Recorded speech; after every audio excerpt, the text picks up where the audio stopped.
Ako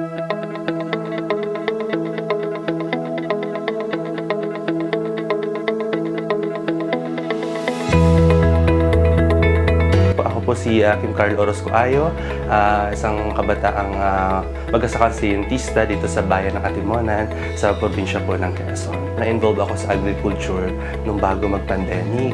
Yung pagiging curious lang sa pagtatanim kasi nakikita ko yung tatay ko na nagtatanim. And then, dahil nga nahilig sa agriculture, and then napansin ako ng aming office na bakit hindi ako maging member ng 4-H. And then yun na, mas lumawak na doon through youth sa 4-H, mas lalo kong nagustuhan ang pagsasaka. Last year, 2025, naging magsakang scientista na ako.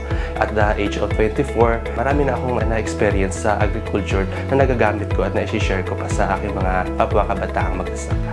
Nakatulos ang pagiging MS ko sa aking sarili, sa pamilya ko, ay yung makapag-research kami kung ano ba yung kailangan na gawin namin nang sa ganun mas maging profitable pa yung aming pagsasaka dito sa amin. Ang mission ko bilang isang kabataang magsasaka is maipakita na kaya mag-level up ng kabataang magsasaka mula sa raw farming to value adding, para magkaroon ng sustainable and makita din ng iba na mayroon palang kita sa agrikultura. So hindi lang basta pagtatanim, ganoon din sa mga enterprise development. Noong 2023, naging national champion ako sa business pitching ng Binhi ng Pag-asa. At yung mga natutunan ko doon, ay apply ko siya kung ano yung business kong ngayon. And then, naging regional awardee tayo ng upscale ng Young Farmers Challenge. And then doon naman nakakuha ako ng additional na capital para maipagpatuloy ko kung ano yung natutunan ko noong 2023 dun sa Binhi. Dito sa Ayos Fryme, of course, ang aming product is wine. Isa din yung mulberry wine na pinagmamalaki namin. And then, aside from that, nagpo-provide din kami ng mga knowledge sharing kung paano pinaprocess. And then, meron din kami mga cuttings na pinaprovide if gusto nilang pagtanim din. Yes, pwede naman silang umorder. And then, maturuan din namin sila kung paano to i-cultivate. Para sa dadakuhin pa ng farm at saka ng aking winery, gusto ko pa siyang i-upscale pa as pa damihin pa yung plantation ng mulberry para masuportahan yung lumalagong market. Kasi habang tumataga, mas nakikilala siya. And then gusto ko rin yung magkaroon ng agritourism na approach kung saan makikita ng mga bisita, ng mga turista na kung paano magtanim hanggang ma-process ito into wine. And then magkaroon din ng mga tasting center doon sa farm.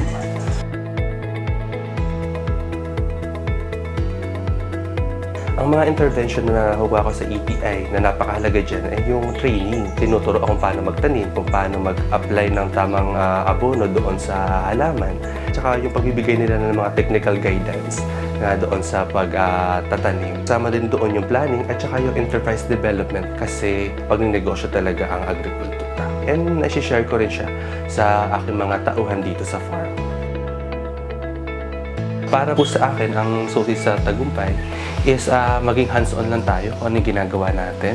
Maging consistent tayo kung ano man yung kailangan nating gawin. And then, continuous learning. Kasi kailangan natin yun kasi hindi naman natatapos yung ating pag-aaral kung ano yung meron tayo ngayon. Kasi in the future, marami pa tayong tatahaking landas, marami pa dyan mga pagsubok na kailangan natin ma-overcome.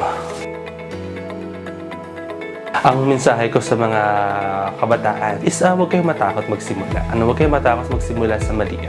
Kasi doon nagsisimula yun. Maaaring kulang ka pa sa kapital ngayon, kulang ka pa sa knowledge. Kailangan mo lang pagpatuloy kung ano man yung gusto mong gawin. Dahil nga may vision ka, doon magsisimula yun Himay-himayin mo yun hanggang magkaroon ka ng step. Then isa-isahin mo siya para makuha mo kung ano yung gusto mo. At ang agrikultura ay hindi siya stagnant ba? Hindi siya nakahinto. Siya yung nagpapatuloy. So, kailangan maging sustainable siya. And then, basta meron kayong consistency, vision, tsaka disiplina, magagawa nyo kung ano man yung gusto nyo sa inyong farm. Ako si Kim Carl Orozco Ayo, mula sa bayan ng Atimunan, lalawigan ng Quezon, ang pinakabatang mag-asakang siyentista sa Calabarzon.